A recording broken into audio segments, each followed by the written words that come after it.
নমস্কাৰ ছাত্ৰ ছাত্ৰীসকল, আজি আমি দশমমান শ্ৰেণীৰ গণিতৰ অনুশীলনী 3.1ৰ 2 নম্বৰ সমস্যাকেইটা সমাধান কৰিবলৈ গৈ আছোঁ। ইয়াত আমাক কৈছে a1/a2 b1/b2 আৰু c1/c2 অনুপাতকেইটা ৰিজাই তলৰ ৰৈখিক সমীকৰণৰ জোৰকেইটাই বুজোৱা ৰেখা দুটাই এটা বিন্দুত কাটিব নে সমান্তৰাল হ'ব নে লগ লগা তাক নিৰ্ণয় কৰিব লাগে। ইয়াৰ কাৰণে আমি প্ৰথমে দুটা চলকযুক্ত ৰৈখিক সমীকৰণৰ আমি জানো প্ৰামাণিক ৰূপটো আছিল ax + by + c = 0। যদি আমাৰ দুটা থাকে সমীকৰণ, তেতিয়াহ'লে আমাৰ প্ৰথমটোক আমি a1x + b1y + c1 = 0 বুলি লিখোঁ আৰু দ্বিতীয়টোক a2x + b2y + c2 = 0 বুলি লিখোঁ। ইয়াত আমাৰ কিছুমান চৰ্ত আছিল। যদি আমাৰ a1/a2 is not equal b1/b2 হয়, তেতিয়া আমাৰ এই সমীকৰণযোৰ কি হয়? সংগত হয়। সংগত মানে ইয়াক আমি সমাধান কৰিব পাৰোঁ। আৰু ইয়াৰ যেতিয়া আমি সমাধান কৰিম, সমাধান থাকিব কি? অদ্বিতীয় সমাধান থাকিব।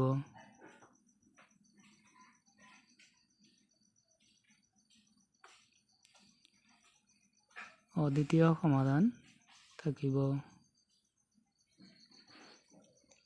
অদ্বিতীয় মানে মাত্ৰ এটা সমাধান থাকিব। আৰু যেতিয়া আমি ইহঁতৰ লেখ আঁকিম, আমাৰ লেখ আঁকোতে যি দুডাল আমি ৰেখা পাম, ৰেখা দুটাই এটা বিন্দুত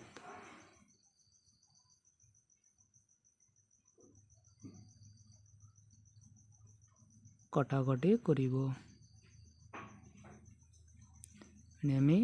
যেতিয়া আমি দুটা সমীকৰণ যি থাকে আমাৰ ৰৈখিক সমীকৰণ দুটা, সিহঁতৰ ক্ষেত্ৰত যদি আমাৰ a1/a2 is not equal b1/b2 হয়, তেতিয়াহ'লে আমাৰ সমীকৰণযোৰ কি হৈ যায়? সংগত হৈ যায়। মানে ইহঁতৰ সমাধান কৰিব পাৰিম আমি। আৰু যেতিয়া আমি সমাধান কৰিম, ইহঁতৰ কি থাকিব? অদ্বিতীয় সমাধান থাকিব। অদ্বিতীয় মানে দ্বিতীয় আৰু বেলেগ কোনো সমাধান নাই, মানে মাত্ৰ এটা সমাধান থাকিব। আৰু যেতিয়া আমি সেই সমীকৰণযোৰৰ লেখ আঁকিম, লেখ দুটাই কি কৰিব? লেখ দুটাত যি দুডাল ৰেখা হ'ব, ৰেখা দুটাই কি কৰিব? এটা বিন্দুত কটাকটি কৰিব। দ্বিতীয় কণ্ডিশ্যনটো আছিল আমাৰ যেতিয়া a1/a2 equal b1/b2 equal c1/c2। যদি আমাৰ কণ্ডিশ্যন এনেকুৱা হয়, তেতিয়াহ'লেও সমীকৰণযোৰ কি হয়? সংগত হয়। মানে ইহঁতক সমাধান কৰিব পাৰিম। আৰু যেতিয়া আমি সমাধান কৰিম ইহঁতৰ, তেতিয়া কি হ'ব? অসীম সমাধান থাকিব।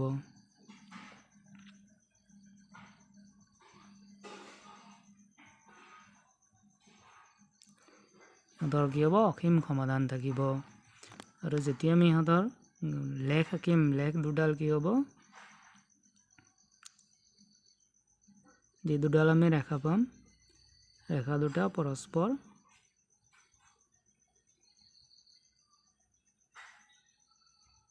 লগ লগা হ'ব। লগ লগা মানে এটাৰ ওপৰেৰে কি হ'ব? আনটো গুচি যাব। মানে ইয়াত আমি দুটা বেলেগ বেলেগ ৰেখা গম নাপাওঁ। মানে প্ৰথমটো যেতিয়া কটাকটি কৰিব, মানে এনেকৈ এঠাইত কটাকটি কৰিব। দ্বিতীয়টোত এনেকুৱা যদি কণ্ডিশ্যন হয়, তেতিয়া কি হ'ব? এটা যদি এনেকৈ গৈছে, ইয়াৰ ঠিক ওপৰেৰে কি হ'ব? আন এটা যাব। মানে ইয়াত আমি দুটা বেলেগ বেলেগ ৰেখা নাপাওঁ। এটাৰ ওপৰেৰে আনটো গুচি যাব। আৰু তৃতীয় কণ্ডিশ্যনটো আছিল আমাৰ যেতিয়া আমাৰ a1/a2 equal b1/b2 is not equal c1/c2 হয়। যদি এইটো হয়, তেতিয়াহ'লে এইবিলাক কি হ'ব? অসংগত হ'ব। তো অসংগত মানে ইয়াক আমি সমাধান কৰিব নোৱাৰিম। যদি আমি সমাধান কৰিব নোৱাৰোঁ, ইহঁতৰ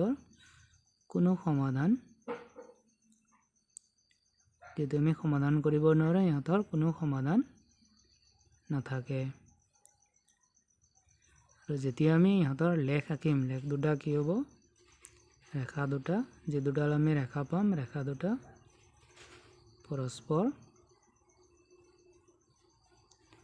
সমান্তৰাল হ'ব।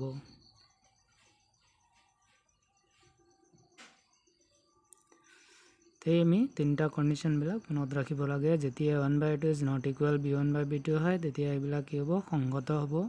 ইহঁতৰ অদ্বিতীয় সমাধান থাকিব, মানে বেলেগ আৰু কোনো সমাধান নাথাকে, মাত্ৰ এটা সমাধান থাকিব। আৰু যেতিয়া আমি ইহঁতৰ গ্ৰাফ আঁকিম তেতিয়া কি হ'ব, যি দুডাল ৰেখা পাম, ৰেখা দুটা এটা বিন্দুত কটাকটি কৰিব। তো যেতিয়া আমি কণ্ডিশ্যনটো a1/a2 equal b1/b2 equal c1/c2 হয়, তেতিয়া এইটো কি হয়, সংগত হয়, মানে ইয়াক সমাধান কৰিব পাৰিম। আৰু যেতিয়া আমি সমাধান কৰিম ইহঁতৰ কি হ'ব, অসীম সমাধান ওলাব। আৰু যেতিয়া আমি ইহঁতৰ গ্ৰাফ আঁকিম, গ্ৰাফ আঁকোতে ৰেখা দুটাই কি হ'ব, পৰস্পৰ লগ লগাব, মানে এটাৰ ওপৰেৰে আনটো গুচি যাব। আৰু যেতিয়া আমাৰ কণ্ডিশ্যনটো a1/a2 equal b1/b2 is not equal c1/c2 হয়, তেতিয়া এইযোৰ আমাৰ কি হ'ব, অসংগত হ'ব, মানে ইয়াক আমি সমাধান কৰিব নোৱাৰিম। যিহেতু আমি সমাধান কৰিব নোৱাৰিম, ইয়াৰ কোনো সমাধান নাথাকে। আৰু যেতিয়া আমি ইহঁতৰ লেখ আঁকিম, লেখ আঁকোতে যি দুডাল ৰেখা হ'ব, ৰেখা দুটা কি হ'ব, পৰস্পৰ সমান্তৰাল হ'ব। এই কণ্ডিশ্যনবিলাক মনত ৰাখিলে এতিয়া আমি এইবিলাক কৰিব পাৰিম। তো প্ৰথমটো আছিল আমাৰ সমীকৰণ দিয়া আছে 5x - 4y + 8 = 0, 7x + 6y - 9 = 0। তো ধৰি লওক এইটো আমাৰ ইকুৱেশ্যন 1, এইটো হ'ল আমাৰ ইকুৱেশ্যন 2। এতিয়া আমি কি কৰোঁ, ইয়াত ভেলুবিলাক আমি লিখি লওঁ। a1 মানে 1 মানে 1 নম্বৰ সমীকৰণবিলাক, b1 তেনেকৈ c1, তেনেকৈ a2 b2 c2। এতিয়া a1 মানে প্ৰথমটো, 1 মানে আমাৰ এক্সৰ সহগ, a মানে আছিল এক্সৰ সহগ আছে 5, b1 মানে b মানে ৱাইৰ সহগ, ৱাইৰটো আছে আমাৰ -4, আৰু c মানে হ'ল ধ্ৰুৱক পদটো আছে 8। ঠিক এদৰে 2 মানে 2 নম্বৰ সমীকৰণটোৰ, এইটো হ'লে আমাৰ এক্সৰ সহগ আছে 7, বিটো হ'লে ৱাইৰ সহগ আছে 6, আৰু c2 হ'লে আমাৰ ধ্ৰুৱক পদটো আছে -9। therefore এতিয়া আমি ৰেচিঅ'টো উলিয়াওঁ a1/a2। a1/a2 হ'লে আমাৰ a1 আছে কিমান, 5/7, a2 আছে আমাৰ 7। ঠিক আছে, যিহেতু কটাকটি নাযায় এইটোৱে থাকিব। ঠিক একেদৰে আমি উলিয়াওঁ b1/b2। তো b1 মানে আছে আমাৰ -4, b2 মানে আছে 6, দুইটা কটাকটি গৈ আছে, 2ৰে ইয়াক 2 বাৰ, ইয়াক 3 বাৰ, আমাৰ থাকিল -2/3। যিহেতু আমাৰ এইটো আৰু এইটো ইকুৱেল হোৱা নাই, গতিকে আমি 3 নম্বৰটো নোলালেই হ'ল। তো যিহেতু আমি পালোঁ কি a1/a2 is not equal b1/b2, মানে এইটো আৰু এইটো আমাৰ সমান হোৱা নাই।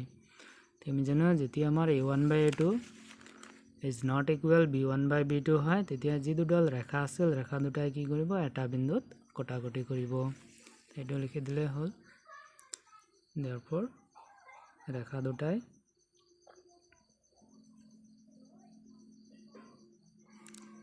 এটা বিন্দুত কটাকটি কৰিব।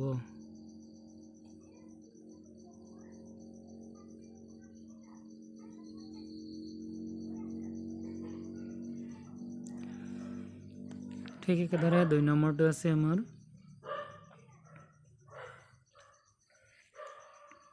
9x + 3y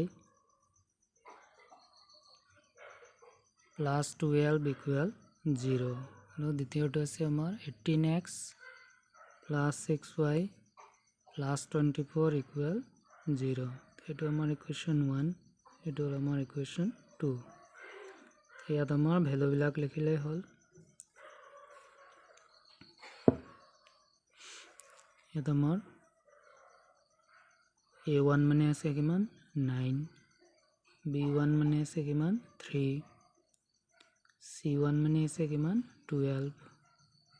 ঠিক একেদৰে আমি a2 মানে আছে আমাৰ 18, b2 মানে আছে আমাৰ 6, আৰু c2 মানে আছে আমাৰ কিমান, 24। এতিয়া আমি কি কৰোঁ, সিহঁতৰ ৰেচিঅ'বিলাক উলিয়াওঁ। therefore a1/a2, a1 মানে হ'ল আমাৰ কিমান, 9, আৰু a2 মানে কিমান হ'ল, 18, 9/18 ইকুৱেল 9ৰে কাটি দিয়াক একবাৰ, ইয়াক 2 বাৰ, মানে 1/2। ঠিক একেদৰে আমি উলিয়াওঁ b1/b2। b1 আছে আমাৰ কিমান, 3, আৰু b2 আছে কিমান, 6, 3/6, 3ৰে কাটি দিয়াক একবাৰ, ইয়াক 2 বাৰ, মানে 1/2। ইয়াৰ ভেলু হ'ল আমাৰ কিমান 1/2 ঠিক একেদৰে আমি উলিয়াও যেহেতু দুটা ইকুৱেল ওলাইছে এতিয়া 3 নম্বৰটো উলিয়াইছো c1/c2 তে c1 আছে আমাৰ কিমান 12 আৰু c2 আছে কিমান 24 12ৰে কাটি দিলে হল এক একবাৰ এক দুইবাৰ মানে 1/2 তে আমি কি দেখিলো সিন যেহেতু a1/a2 equal b1/b2 equal c1/c2 মানে তিনিটাতে আমাৰ ৰেশিওটো কি আছে একে আছে এৰপৰ যেতিয়া আমি জানো তিনিটাৰে যদি ৰেশিওটো ইকুৱেল হয় তেতিয়াহলে ইহঁতক আমাৰ ৰেখা দুটা কি হ'ব এৰপৰ ৰেখা দুটা পৰস্পৰ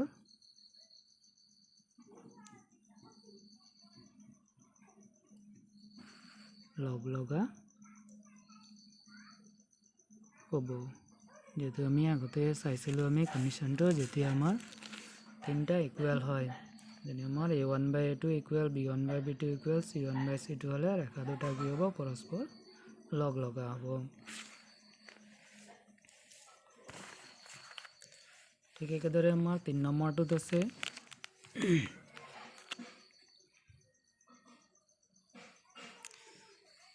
3 নম্বৰটোত দিয়া আছে আমাক 6x minus 3y plus 10 equal 0 আৰু দ্বিতীয়টো আছে 2x minus y plus 9 equal 0 এটো আমি ধৰিলো ইকুৱেশ্যন 1 এটো ধৰিলো আমি ইকুৱেশ্যন 2 ইয়াত আমি ভ্যালু বিলাক লিখো ইয়াত a1 মানে x ৰ ঘাতটো কিমান আছে 6 b1 মানে y ৰ ঘাতটো কিমান আছে -3 আৰু c1 মানে আমাৰ ধ্ৰুবক পদটো আছে কিমান 10 ঠিক একেদৰে আমি a2 x ৰ ঘাত কিমান আছে 2 b2 y ৰ ঘাত কি আছে একো নাই মানে ইয়াত কি আছে 1 গতি মাইনাস আছে -1 আৰু c2 ইকুৱেল ধ্ৰুবক পদটো আছে আমাৰ 9 তেমি ৰেশিও বিলাক উলিয়াও therefore a1/a2 ইকুৱেল a1 মানে আমাৰ কিমান আছে 6 a2 মানে কিমান আছে 2 তে 2 ৰে 6 যদি কাটি দিও 3 বাৰ ঠিক একেদৰে আমি b1/b2 উলিয়াও তে b1 আছে কিমান -3 b2 আছে -1 মাইনাস মাইনাস ক্যান্সেল যাব একেৰে 3 কাটি দিলে 3 বাৰ ঠিক একেদৰে আমি তৃতীয়টো উলিয়াও c1/c2 তে c1 আছে আমাৰ কিমান 10 আৰু c2 কিমান আছে 9 তে যদি কটাকটি নাই ইমানেই থাকিব তে আমি কি দেখিলো a1/a2 কিমান আছে 3 b1/b2 কিমান আছে 3 মানে দুটা ইকুৱেল আছে 3 নম্বৰটো আমাৰ ইকুৱেল নাই তে আমি দেখিলো কি যেহেতু a1/a2 equal b1/b2 is not equal c1/c2 তে যদি আমাৰ এটো হয় তেনেহলে আমাৰ কন্ডিশনটো কি আছিল therefore ৰেখা দুটা কি হ'ব পৰস্পৰ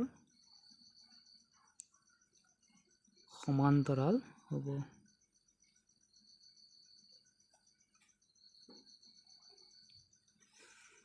এইখিনি আছিল আমাৰ 2 নম্বৰৰ সমাধানখিনি আশা কৰো এইবিলাক বুজি পাইছা ধন্যবাদ